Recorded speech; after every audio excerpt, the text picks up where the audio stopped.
So, hi guys, good evening, and we are here with our second podcast from Rediscover the Northeast. So, the first podcast will be going live and coming soon to all you viewers very soon. So, आज हमारा second podcast है, and with me is Dr. Rajdeep Paul. So, Dr. Rajdeep is uh, prosthodontist and implantologist, and he's an associate professor in Regional Dental College, Guwahati Medical College, under Guwahati Medical College. So, welcome to our podcast, Dr. Rajdeep. Glad you called me. Honored to be here. Thank you so much. And so आज हम थोड़ा सा dental health के बारे में बात करेंगे, जो कि आई थिंक एक बहुत क्रिटिकल और बहुत इम्पोर्टेंट एस्पेक्ट है एक हेल्दी लाइफस्टाइल के लिए. कोइंसिडेंटली आज ओरल हेल्थ डे भी.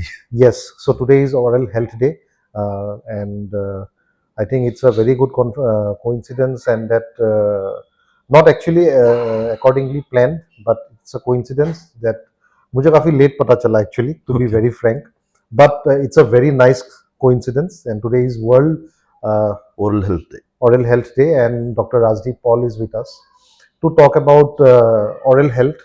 And I think oral health is a very important aspect of overall health and well-being of a person, because कुछ ऐसे फिगर्स और डेटा है हमारे हाथ में आज के डेट में, specially in India. So I think the cases related to oral cancer has drastically increased in India. And just to start with, usme will come on a later stage. So to be on an introductory front, so can you just tell me about your job?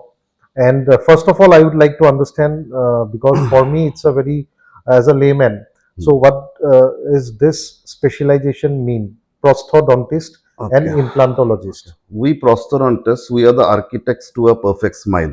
Okay. हम dentistry के वो specialist हैं जो आपके मुस्कुराहट को वापस ला सकते हैं.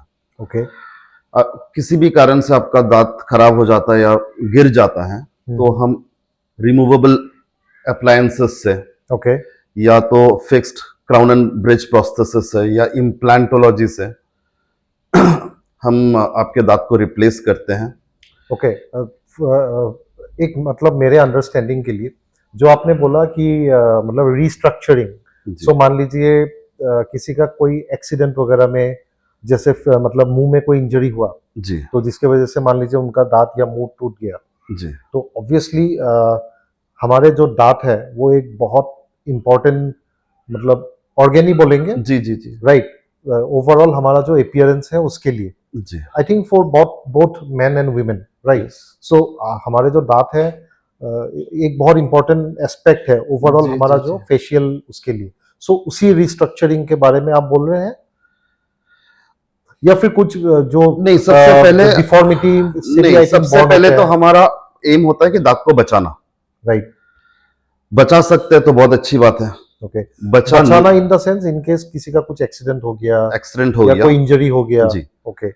ऐसा नहीं कि इंजरी हो गया, वो हो गया, दांत को निकालना ही है और रिप्लेस करना है. सबसे पहले हम लोग कोशिश करते हैं दांत को बचा सकते हैं कि नहीं, क्योंकि असली असली होता है. जी, जी. किसी भी कारण बचा नहीं सकते तब रिप्लेस करना जरूरी होता है. Just not for looks and aesthetics and function, okay, but also replace नहीं करने पर भी बहुत प्रॉब्लम्स हो सकता है. Okay, okay. आप दांत रिप्लेस नहीं करते हैं तो पीछे मान लीजिए सामने का एक दांत गिर जाता है, साइड के दांत या पीछे के दांत उस जगह की तरफ आगे आ जाते हैं. नीचे का दांत मान लीजिए कि गिर गया, ओके, ऊपर का दांत नीचे की तरफ आ जाता है. अच्छा.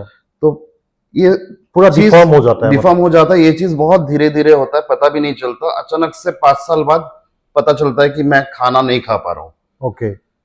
जबकि सिर्फ एक ही दांत गिरा था मेरा. अच्छा. तो ये बहुत धीरे धीरे होता है, लेकिन रिप्लेसमेंट इज अ मस्ट. तो आप लोग रिप्लेस किससे करते हैं, मतलब artificial teeth? Artificial teeth depending upon the patients paying capacity okay apart from that depending on the patients remaining दांत जो है उनका हेल्थ, अच्छा सबसे फर्स्ट ऑप्शन तो हम लोग फिक्स्ड के लिए ही देते हैं। सबसे Okay. बेस्ट ऑप्शन होता है इम्प्लांट।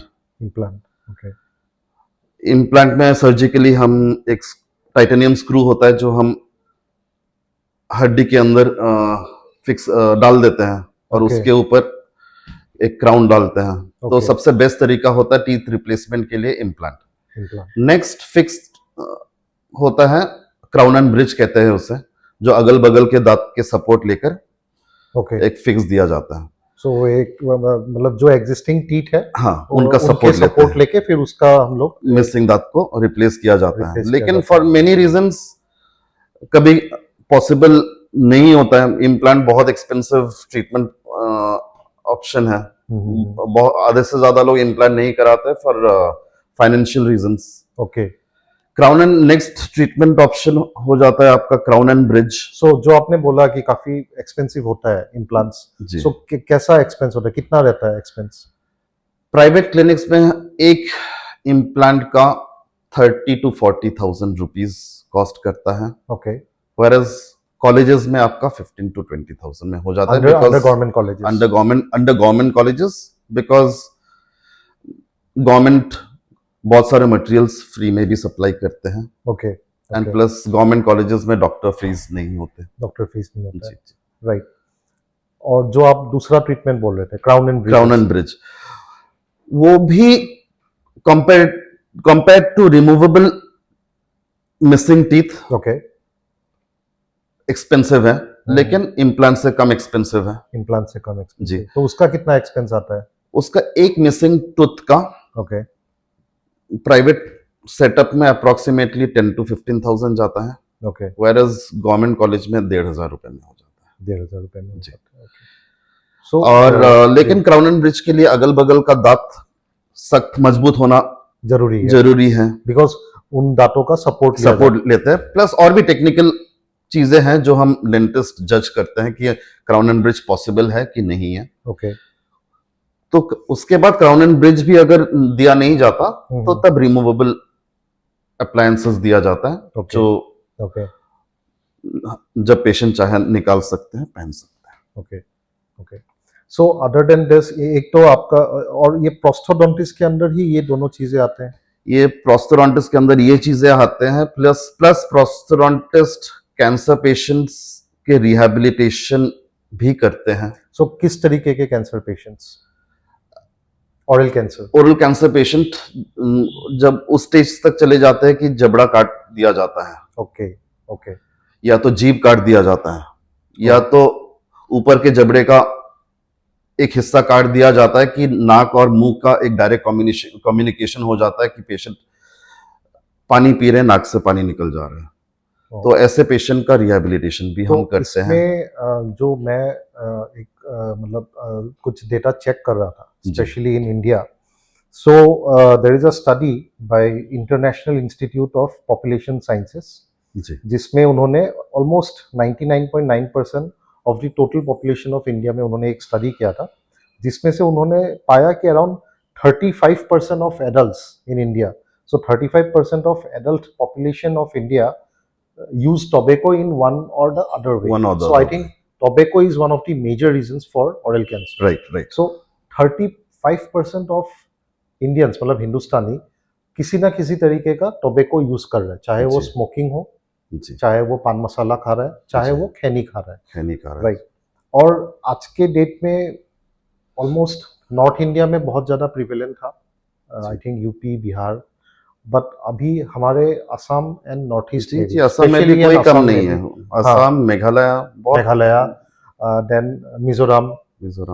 तो यहाँ पे मैं देख रहा हूँ कि tobacco consumption has drastically increased from last I think decade और मोर देन अ डिकेड, जी जिसमें आई थिंक ऑलमोस्ट 20-25 साल से, जिसमें गुटखा और पान मसाला का जो सेवन है उसका बहुत ज़्यादा मात्रा में बढ़ गया है। जी कुछ स्टेट्स में आई थिंक जैसे मेघालय है या मिजोरम है, वहाँ पे smoking is also a very major problem. Most of the population मतलब I will not give any figure, but they are chain smokers, जो जी। मैं प्रैक्टिकली मैंने देखा है, जी जिसमें से there is again one study done by national organization for tobacco eradication, NOTE, जिसमें उन्होंने पाया है जे everyday almost 2500 people die in India due to consumption of tobacco. मतलब 2500 लोग डेली मर जाते हैं because of tobacco consumption in terms of smoking और पान मसाला वगैरह। और एनुअली अगर मैं बात करूं, साल में 8 से 9 लाख लोग हर साल टोबैको से रिलेटेड, टोबैको से पैदा होने वाली बीमारियों की वजह से मर रहे हैं इंडिया में। जी। So that is I think a huge part of जी। The population and the death, जितना डेथ दिखा रहे हैं कि डेली जी 2500 लोग टोबैको रिलेटेड कैंसर से मर रहे हैं, और जी। साल के ऑलमोस्ट 8 से 9 लाख लोग मर रहे हैं। जी तो आई थिंक वो एक बहुत बड़ा फिगर है। जी एंड इसमें स्मोकिंग के साथ साथ आई थिंक गुटखा, पान मसाला, ये एक बहुत बड़ा फैक्टर है, जी बहुत बड़ा फैक्टर है, राइट? जो एंड मैक्सिमम नॉर्मल सुपारी भी।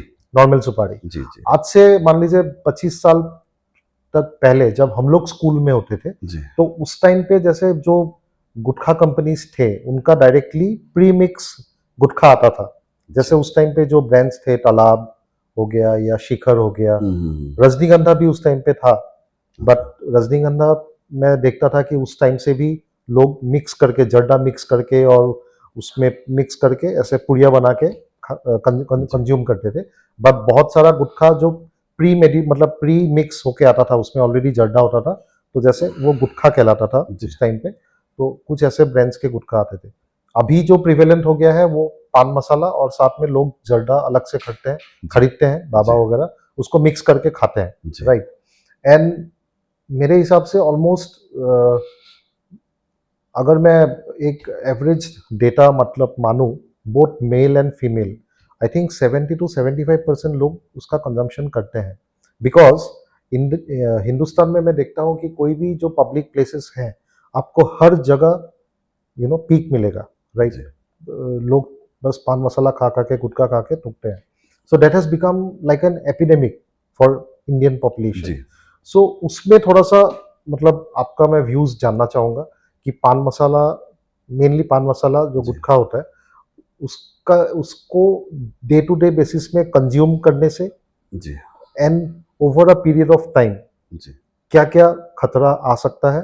प्लस एक और चीज मैंने जो मतलब नोटिस किया है, जो लोग day to day daily basis में पान मसाला या गुटखा खाते हैं, उसका जो एडिक्शन है वो बहुत ही मतलब बहुत भयानक काइंड ऑफ जी। एडिक्शन है।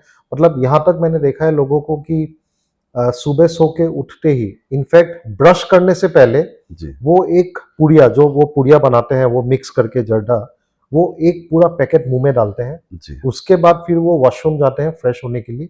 और इनफैक्ट जब मैं उनसे कभी पूछता भी हूँ तो बोलते हैं कि मतलब हम फ्रेश ही नहीं हो पाते हैं, मतलब उनका बाउल मूवमेंट ही नहीं हो पाता है जब तक जी। वो एक पुड़िया मुंह में नहीं डालते हैं, जी इवन जस्ट मतलब ब्रश करने से पहले, जी ठीक है? और उसका जो मतलब एडिक्शन है, मतलब जो मुंह में उनका जो ऐसे जो एडिक्शन है, बिकॉज इट्स अ डायरेक्ट जी स्मोकिंग इज लाइक, चलिए स्मोक है, और इसका जो एडिक्शन है जो डायरेक्ट मुंह में इसका मतलब जैसे च्यू करके, और तो how dangerous is it and over a period of time, मतलब जी। बहुत लोगों को मैं देखता हूँ कि डेली ऑलमोस्ट 8 से 10, 15, 20 पूड़िया तक खाते हैं। जी सो उसमें कितना डेंजरस है वो, कितना टाइम पीरियड में किसी को ऑरल कैंसर हो सकता है, या बाकी और क्या क्या बीमारियां हो जी सकता है, तो उसके बारे में थोड़ा सा आप प्लीज अपने व्यूज बताइए जी।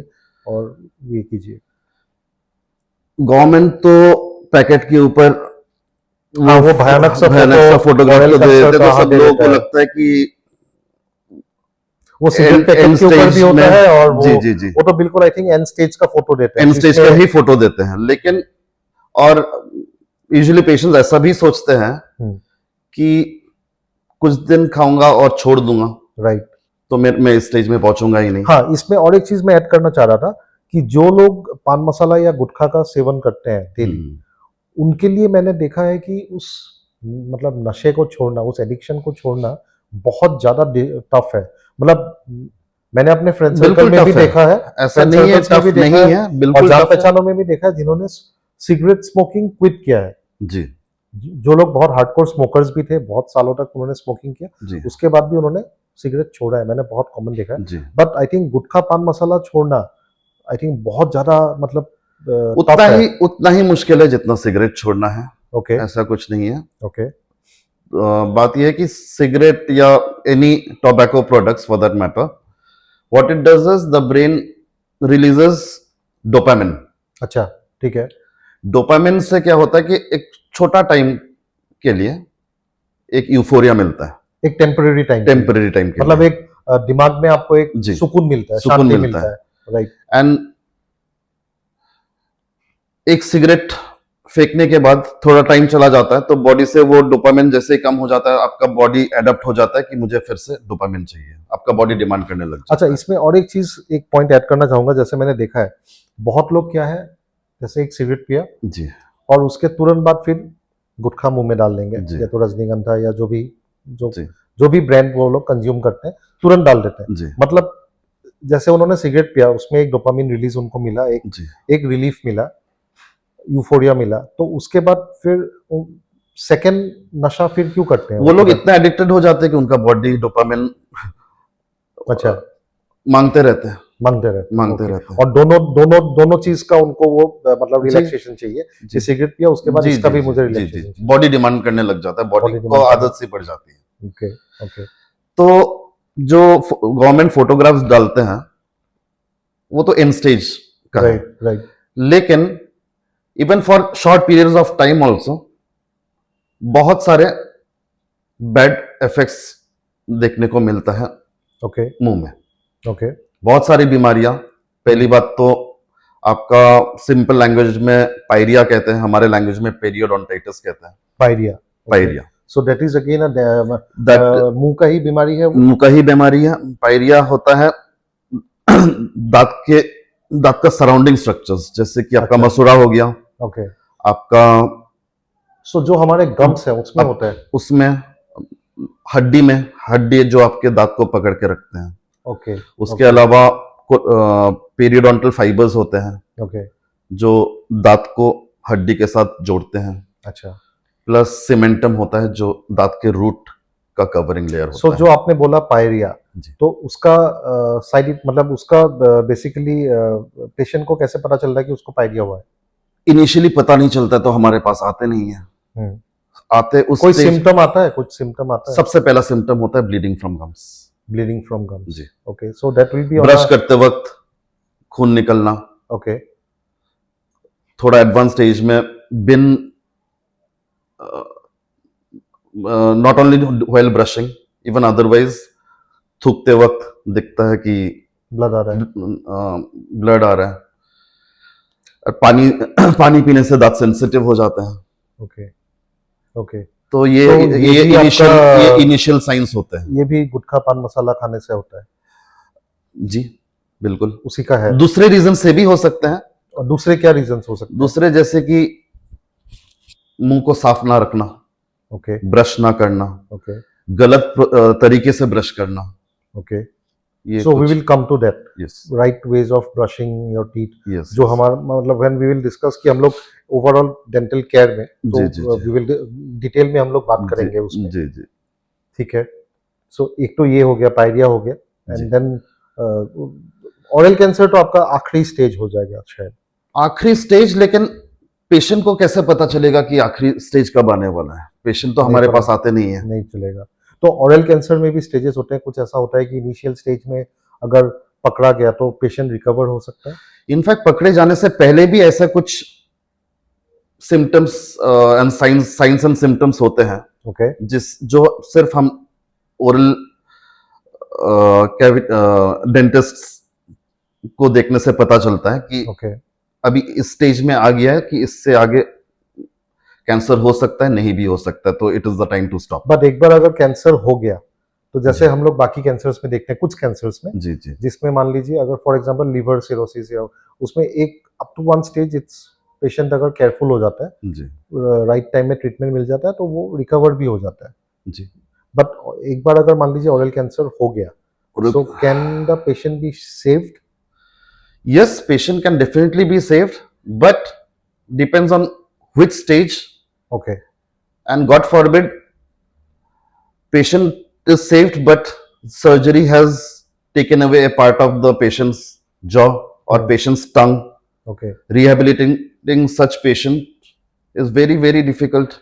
जिसमें आपका रोल आता है. जी सो रिहेबिलिटेशन कैसा होता है? मान लीजिए जो पेशेंट उसमें ऑरल कैंसर हुआ उसको जी और सर्जरी में चला गया, सर्जरी तो में उसका चला एक गया, जॉ का एक हिस्सा काटना पड़ गया. काटना अच्छा, पड़ गया। जीभ भी काटना पड़ जाता है. जी ओके, जीभ भी काटना पड़ता है, कैंसर तो स्प्रेड होता रहता है। कैंसर स्प्रेड हो जाता है.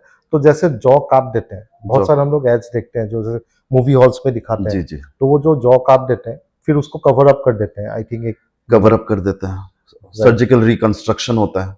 ओके. तो उसमें रिहेबिलिटेशन जिसमें आपका जो रोल है जी वो कैसा रोल होता है? तो किस तरीके का रिहेबिलिटेशन होता है? एक तो जब जबड़ा कट जाता है हम्म, तो जिस तरफ कटता है बाकी जबड़ा उस तरफ डेविएट हो जाता है। ओके, उसके बाद नीचे जबड़े को फिर से नॉर्मल पोजीशन में लाने के लिए हम अप्लायंसेस देते हैं। अच्छा. जी। सो एक्सटर्नल आर्टिफिशियल अप्लायंसेस होते हैं. आर्टिफिशियल अप्लायंसेस देते हैं। Okay, so those are like made out of steel fibre उस टाइप देयर का. Are not steel fibre, Okay. they can be made of acrylic, okay, they can be made of zirconia. अच्छा, then if the reconstruction में अगर bone से reconstruction होते हैं तो जैसे कि लेग से थोड़ा सा हड्डी निकाल के यहाँ पर डाल के रिकंस्ट्रक्ट कर देते हैं। तो अगर बोन रहता है तो हम उस बोन में इम्प्लांट भी डाल सकते हैं। ओके. सो मान लीजिए कोई एक आदमी है जो गुटखा खाता है, पान मसाला गुटखा खाता है, जर्दा मिला के. सो डेली खाता है वो, मान जी। लीजिए फॉर एग्जांपल 5 से 6 पैकेट जी या 8 पैकेट. तो कितना टाइम मतलब मान लीजिए ये नहीं उसका वो बिल्कुल हम नहीं कह सकते, Predict कितना नहीं time कर सकते। वो प्रेडिक्ट नहीं कर सकते। कि इतना दिन खाया तो उसका हो सकता है, इतना साल खाया हो, ऐसा कोई आप प्रेडिक्शन नहीं, नहीं? ऐसा प्रेडिक्ट हम नहीं कर सकते। नहीं, मान लीजिए ऐसे भी लोग होते हैं जो खाते हैं और कुछ होता नहीं है, लेकिन So इसका वो- मतलब ये, लेकिन प्लीज मेरी ये बात सुन के हाँ obviously, एनकरेज ना हो जाए कोई। हाँ obviously. So there are people who take and nothing happens to them, but that doesn't mean it is good. Of course Just because cancer didn't happen doesn't mean other diseases didn't happen. कुछ ना कुछ तो, लेकिन वो definitely होता ही है, harm होगा ही harm होगा ही होगा। उनको शायद पायरिया हो गया, उनका शायद खाते चबाते चबाते उनके दांत इतना घिस गए कि मतलब वो लोग अच्छे से खा नहीं पाते। और एक चीज होता है, मैं देखता हूँ शायद जो गुटखा खाने वाले लोग होते हैं जी। उनका मुंह पूरा नहीं खुल पाता है. वो एक कंडीशन होता है oral submucous fibrosis. Right, I was coming to that. जी मतलब पान मसाला के जो साइड इफेक्ट्स है, जी oral submucous fibrosis that often leads to oral cancer actually. It is not yet cancer, Okay. It may turn into cancer. It is a pre cancerous pre malignant condition. So जब ये oral submucous fibrosis किसी को हो जाता है, जी so what are the symptoms? उनका मुंह के अंदर क्या हो जाता है? मुंह कम खुलता है, मुंह कम खुलता है, मुंह पूरा खोल नहीं पाते हैं वो. Okay. स्पाइसी फूड नहीं खा पाते, अच्छा, ओके. ज्यादा स्पाइसी मसालेदार खाना नहीं मसालेदार खा पाते एकदम हैं. जलन Okay. सी होती है वो जलन। खाने पे। Okay. एंड क्या होता है कि धीरे धीरे मुंह खुलना कम होते जाता है। अच्छा, जी ओके ओके ओके, ठीक है. और एंड स्टेज में ऐसा भी होता है कि बिल्कुल 1-2 मिलीमीटर से ज्यादा नहीं खुल रहा है, माय गॉड, तब तो खाना खाना भी मुश्किल मुश्किल हो जाता है। तब उनको सर्जरी के द्वारा ही सर्जरी के द्वारा ही वो क्या. उनका मुंह खुला जाता है, लेकिन तब भी एकदम परफेक्ट कंडीशन में नहीं आ पाता है। Okay okay. सो बता नहीं सकते हैं, बट कोई अगर ऐसे डेली कंजम्पशन कर रहा है तो he is on a ticking time bomb. मैं तो यही बोलूंगा डेफिनेटली कि कभी भी वो बॉम्ब फट सकता है. डेफिनेटली और डेफिनेटली ये है, जी जी ठीक है. So now like coming to the care of your teeth. Yes so कुछ मतलब just for the layman common जी। पीपल, ऑब्वियसली हम ब्रश तो हर कोई करता है डेली, जी। But what is the right way of brushing your teeth? किस तरीके का Before brush use coming to करना the चाहिए? right way of brushing your teeth, I would first say Hmm, whether you have any problem or not have any problem, okay, visit your dentist for a checkup. for a checkup. For a checkup. कितना duration में जाना चाहिए? Every 6 months में। Every 6 months में एक बार दांतों का सफाई कराना जरूरी होता है, ओके, जिसको स्केलिंग बोलते हैं। जिसको स्केलिंग कहते हैं या तो ओरल प्रोफाइलेक्सिस कहते हैं। ओके ओके तो एवरी 6 मंथ्स अगर आप आपके डेंटिस्ट को विजिट करते हैं, हम्म। तो अगर नया कुछ आपके दांत में कुछ शुरू हो रहा है तो हम आइडेंटिफाई कर सकते हैं एंड उसको Okay. वहीं पे ठीक करके परमानेंटली सॉल्व कर सकते हैं। Okay, so prevention is always better than cure, prevention is always better. And the initial treatment are very less expensive. जितना डिसीज प्रोग्रेस होता है उतना एक्सटेंसिव होता है and more expensive the treatment gets. Okay, और उसके अलावा तो ये तो हो गया आपका, मान लीजिए कि प्रिवेंशन, कि हम एवरी 6 महीना अपना दांतों का मुंह का मतलब एक चेकअप कराएं, जी। राइट। और उसके अलावा मान लीजिए व्हाट काइंड ऑफ मतलब brush should we use, toothbrush किस तरीके का यूज होना Always, चाहिए? it is. I don't know why those hard bristle toothbrushes are available, but they on are sale, on sale, but they are never recommended. Okay, Always use ultra soft or soft bristle ultra soft toothbrushes या और ultra soft soft या soft brush ही use करना use चाहिए, करना होता है, right. करना Right. जरूरी होता ये है। एक बहुत ही Because hard important- bristle toothbrush हाँ. gums को damage कर सकता है, right, and they may also lead to pyorrhea also. Okay okay okay, And while speaking about pyorrhea, I forgot to mention this. The end stage of pyorrhea is the teeth become loose, loose and they need to be removed.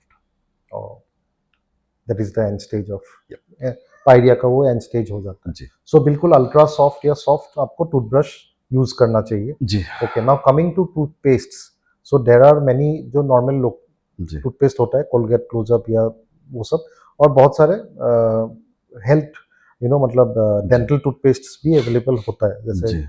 मतलब, तो what do you recommend on a daily basis? I won't until unless your dentist has suggested some specialized toothpaste, you can just go for a regular कोई भी normal जो normal है, toothpaste because all of them have gone through all those scrutiny and tests scrutiny. and passed by Okay. the respected और जैसे respective, जो normal toothpaste होते हैं जी। उसमें एक दो तरीके का टूथपेस्ट होता है। एक तो हो गया आपका जो नॉर्मल वाइट पेस्ट होता है, और एक होता है जेल बेस्ड, जी लाइक क्लोजअप या कोलगेट का ये फ्रेश जेल, जो जेल वाला जो होता है। सो those are all marketing strategies, so it doesn't actually matter okay, कौन सा फॉर्म में है, until and unless your dentist has recommended recommended some particular medicated toothpaste, toothpaste हाँ. because he has seen some condition in your mouth.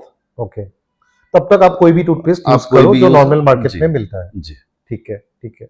And और एक बहुत important सवाल regarding dental care, दिन में कितना बार आपको ब्रश करना चाहिए? ideally after every meal, okay, but sometimes we are out on work during the afternoons हाँ, आप after ऑफिस में हो midday या lunch, कहीं it काम is not possible to carry your dental toothbrush all the time with you, right, but after your midday meal also it is very important to wash your mouth thoroughly and massage your gums with your fingers. Okay okay, So otherwise after breakfast, no, not before breakfast but after breakfast अच्छा, and after lunch, sorry, after dinner dinner. लेकिन is जैसे हम लोग का एक mandatory. आदत होता है कि सुबह सबसे पहले ब्रश करते सो के हैं। उठ के सबसे पहले ब्रश करते हैं। जी जैसे फॉर एग्जांपल अगर मैं आप पर्सनली यूज कर मतलब बोलूं, बिना ब्रश किया मैं कुछ भी नहीं खा पी सकता हूँ। इनफैक्ट एक कप चाय या जैसे सुबह मैं ब्लैक कॉफी पीता हूँ, जी सो बिना ब्रश किया मैं वो भी नहीं कंज्यूम कर सकता हूँ। जी। सो इज इट फाइन या फिर आप सुबह उठ के आप मुंह साफ कर सकते हैं, ओके? आप ब्रश भी कर सकते हैं, लेकिन इसका मतलब ये नहीं कि आप ब्रेकफास्ट के बाद ब्रश नहीं करेंगे, अच्छा, क्योंकि ब्रेकफास्ट करने के बाद जो आपके फूड पार्टिकल्स आपके दांत में फंसा हुआ रहेगा, राइट, आपके बैक्टीरिया, मुंह में जो बैक्टीरिया है उस फूड पार्टिकल्स के पीछे आएंगे हाँ, एंड आपके दांत को डिस्ट्रॉय करना स्टार्ट करेंगे, जिसको Okay. हम डीके या डेंटल केरीज कहते हैं। अच्छा।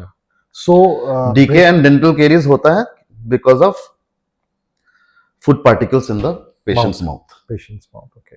सो दैट मीन्स आप बोल रहे हैं कि ब्रेकफास्ट करने के बाद भी ब्रश करना बहुत इंपॉर्टेंट है, ज्यादा इंपॉर्टेंट है, ज्यादा ज्यादा इंपॉर्टेंट इंपॉर्टेंट है। है। इससे मतलब ब्रेकफास्ट करने से पहले से ज्यादा इंपॉर्टेंट है कि आप ब्रेकफास्ट करने के बाद ब्रश करो, जी, और फिर रात को ऑब्वियसली डिनर के डिनर बाद करने के बाद ब्रश करके आप सो जाइए। Okay, okay. वो और ज्यादा जरूरी होता है क्योंकि दिन में कम से कम हमारे मुंह में सलाइवा रहता है। सलाइवा में बैक्टीरिया के साथ लड़ने का ताकत रहता है। प्रॉपर्टीज रहते हैं जो Okay. बैक्टीरिया के साथ लड़ते हैं। Okay. लेकिन जब हम सोते हैं ओके, तब सलाइवा सिक्रेशन नहीं होता है, ओके, तो तब आपका मुंह में जो कैविटी कॉजिंग बैक्टीरिया है ठीक है, ज्यादा इफेक्ट करता है। इफेक्ट करते हैं दांतों को। ओके। सो अगर हम लोग डेंटल इश्यूज के बारे में बात करें, सो सबसे मोस्ट कॉमन डेंटल इश्यूज क्या होते हैं सबसे कॉमन जो होता है, जिसमें सबसे ज्यादा आप लोगों को पेशेंस मिलता है अपने क्लिनिक्स में या सबसे हॉस्पिटल में? सबसे कॉमन होता है डेंटल केरीज, जो मैंने अभी जिसके बारे में अभी अभी कहा। In Dental simple caries. Language dental decay, dental decay, tooth जी। आपका डीके हो गया, डीके खराब हो गया। ओके। सो उसका ट्रीटमेंट होता है आपका दांत जो फिलअप करना बोलते हैं, depending on which stage. depending अगर on आप which stage. Okay. करेक्ट, और डेंटल केरीज ऐसा है जो इवन एक साल के बच्चे को भी हो सकता है। अच्छा, जो एक मतलब अपने माँ के दूध में है जी। उसको भी हो सकता है। माँ के दूध की वजह से हो सकता है। अच्छा, बट एक साल के बच्चे का तो ब्रश नहीं करते हैं। ब्रश नहीं करते, लेकिन उंगली में स्टेराइल कपड़ा लेके मसाज करना जरूरी रहता मसाज करना जरूरी है। ओके। है। माँ के दूध से तो भी ये एक बहुत इंपॉर्टेंट पॉइंट आपने बोला। जी। ओके, तो इसको कहते हैं early childhood caries, okay, okay. जिसका ट्रीटमेंट बहुत ही मुश्किल है बहुत, बिकॉज एकदम इतना छोटा बिकॉज बच्चा इतने छोटे बच्चे कभी कोऑपरेट नहीं करता। है। Of course. तो सो जो डेंटल इश्यूज हैं जो या तो उसमें if I talk about now coming to expense कि जी। एक्सपेंडिचर कितना होता है, बिकॉज कुछ बीमारियां ऐसा होता है मैं सुनता हूँ कि उसका इतना पैसा लग गया, राइट? जी। सो कुछ आप कैटेगरी वाइज बता सकते हैं हमें कि कितना एक्सपेंसेस आता है जो नॉर्मल केसेस होता है? फॉर एग्जांपल रूट कैनल हो गया, रूट कैनल सुनाई देता है कि बहुत एक्सपेंसिव ट्रीटमेंट है। एक जी। आपने ऑलरेडी बोला, हमने ऑलरेडी डिस्कस किया इम्प्लांट और जी। इसमें, हाँ। कितना एक्सपेंसिव होता है, जितना जल्दी पेशेंट हमारे पास आते हैं ओके, उतना कम एक्सपेंसिव रहता है। ओके, उस स्टेज में है कि बस जितना डिकेट पोर्शन है उसको निकाल के फिलअप कर दो, सबसे सस्ते में हो जाता है। अच्छा, लेकिन उस स्टेज में पेशेंट को ना दर्द रहता है ना कुछ, ओके, तो बहुत तो जनरल चेकअप। जी। तो मैं कह रहा था कि ट्रीटमेंट महंगा तब होता है जब पेशेंट डिले करते हैं। अच्छा, मतलब पेशेंट को ऑलरेडी कोई इशू है, इशू बट है, आपके पास आने में उसने डिले कर डिले किया। Okay. लेकिन पहली बात तो ये है कि पेशेंट को शायद पता ही नहीं है कि उसको कोई कि प्रॉब्लम उनको कोई हुआ प्रॉब्लम है। है। ओके, दर्द नहीं होता है, लेकिन डेंटल विजिट्स में नहीं आएंगे तो उनको पता भी कैसे इसीलिए चलेगा? हमने वो आपने जो बोला, आई थिंक एवरी 6 मंथ्स आने एवरी से 6 मंथ्स तो हम लोग कुछ नया कुछ अगर हो रहा है तो हम इमीडिएटली पकड़ के उसको इमीडिएटली ठीक कर दिया, बहुत ट्रीटमेंट मिल गया, टाइम ट्रीटमेंट मिल गया, एंड एक ही दिन में खत्म हो जाता है, हाँ, एंड बहुत सस्ते में भी हो जाता है। बहुत सस्ते में हो जाता है। लेकिन डिले करोगे ट्रीटमेंट भी थोड़ा इन्वेसिव हो जाएगा एंड ट्रीटमेंट कॉस्ट भी बढ़ेगा। Okay, okay. तो मान लीजिए किसी का रूट कैनल कराना है, जी। सबसे सबसे एक्सपेंसिव ट्रीटमेंट कौन सा है सबसे रिलेटेड टू मतलब dentist? there are many dental problems. there are many treatments which are expensive. Okay, If you ask me which is the most expensive amongst the very commonly frequently done procedures, then I will say aesthetic treatment and implants. और अगर मतलब पूरा किसी को restructure करना है ये वो बहुत एक्सपेंसिव होता है। तो वो कितना कॉस्ट में चला जाता है? कोई लिमिट नहीं है, that कोई can go लिमिट up नहीं, to 15 lakhs 20 lakhs, there is no limit to 15 से 20 लाख तक भी खर्चा हो जा सकता सकता है। जी जी जी। Okay, okay. Even full mouth implants भी हम लोग जो करते हैं, देयर अच्छा, are patients who are paying up to 7-8 lakhs also. अच्छा, पेशेंट का एक भी दांत नहीं है, हम लोग पूरा दांत लगाना पड़ा। सारे के सारे implant as good as before, completely fixed. Okay. दो तो treatment- पहले हम लोग देखते थे जो एक एज के बाद, जी, राइट, सीनियर सिटीजन्स में, जी, जैसे मैं अपने दादी को देखता था कि उनका पूरा जो दांत था वो कंप्लीटली मतलब फुल्ली वो पहनते थे, वो जी, आर्टिफिशियल जो, जी, जिसको वो रात को निकाल के निकाल पानी के, में रख देते जी, थे। जी, कंप्लीट डेंचर्स कहते हैं उनको। ओके, ठीक है। तो आज भी जो सीनियर सिटीजन्स, मतलब मान लीजिए जिसका बहुत एज हो गया, जी, नॉर्मली वो कितने एज में वो जरूरत पड़ जाता है? 70 प्लस, 80 प्लस, या कोई एज नहीं है उसमें? अगर दांत ऐसा नहीं है कि मतलब दांत मतलब का गिरना जरूरी है। अच्छा। अगर थ्रू आउट लाइफ अगर उन्होंने दांत का अच्छा ख्याल रखा है, हाँ। तो there are 80-90 year old people also who have all the teeth, no missing tooth at all. अच्छा।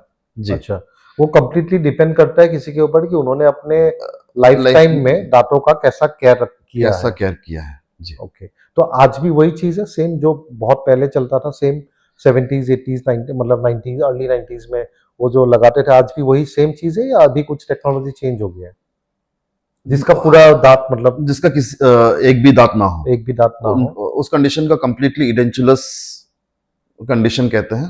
ओके। ऐसे केसेस में दो ही चीज है, या तो इम्प्लांट सपोर्टेड डेंचर्स अच्छा, जिसमें हम फिक्स कंप्लीटली फिक्स कर सकते हैं, कंप्लीटली फिक्स कर सकते हैं, या ठीक है। तो कंप्लीट डेंचर्स जो खोल जिसके के आप बारे रात में को, जी, जी, जी, ठीक है, ठीक। तो अभी भी मतलब वही सेम चीज अभी भी है अभी भी है और ये और कभी वो जाने वाला नहीं है। जाने वाला नहीं। एंड मेरे हिसाब से वो काफी सस्ता चीज है, मच ऑल्टरनेटिव है, much cheaper when compared to much implants. Cheaper. ठीक है, ठीक है। अच्छा, going back to teeth care, दांतों का जो केयर लेने वाला है, उसमें एक चीज मैं पूछना चाहूंगा रिगार्डिंग टूथब्रश जो हम यूज करते हैं। तो एक टूथब्रश को, बिकॉज वो एक हमारा डेली मतलब दिनचर्या का एक भाग है कि आप डेली, आपका जो टूथब्रश है वो आपको डेली यूज करना है। तो एक वो आपके लिए वो एक पर्सनल प्रॉपर्टी है, जी, राइट? जी, बिकॉज हर किसी का एक फैमिली में सबका टूथब्रश अलग होता है, कोई तो टूथब्रश शेयर नहीं करता है। जी। तो एक टूथब्रश का लाइफ कितना होता है, या कब हमें एक टूथब्रश को चेंज करना चाहिए? जैसे आपको पता चले ब्रिसल बेंड होने लग गया, इमीडिएटली उसको डिस्कार्ड कर देना बहुत जरूरी रहता है।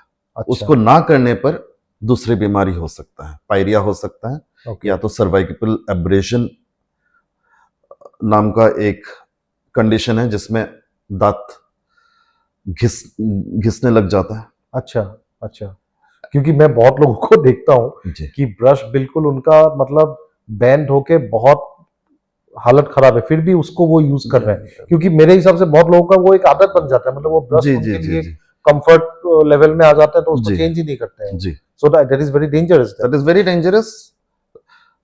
First of all, use a soft or ultra soft toothbrush, right, and as soon as the bristles start bending, change it. If it immediately change करो, immediately change it, even if you have used it for 10 days, 12 days, change it. Change कर दो, ठीक है। ये एक बहुत important बात है जो आपने बोला। So now then going towards the conclusion of this podcast. So doctor Rajdeep, last में आप कुछ ऐसे कुछ पॉइंट्स बताना चाहें जो हमारे व्यूअर्स के लिए बहुत इंपॉर्टेंट हो, एंड जो एक हम लोग को जानना बहुत ज़रूरी है रिगार्डिंग, ऑब्वियसली हमने बहुत सारे पॉइंट्स में डिस्कस किया, उसमें और कुछ आप ऐड करना चाहेंगे? मैं फिर से एक चीज रिपीट करना चाहूंगा, हर जी। 6 महीने विजिट कीजिए अपने डेंटिस्ट को, ओके। एंड डेंटल हेल्थ पे कोई कंजूसी ना कीजिए, ठीक है।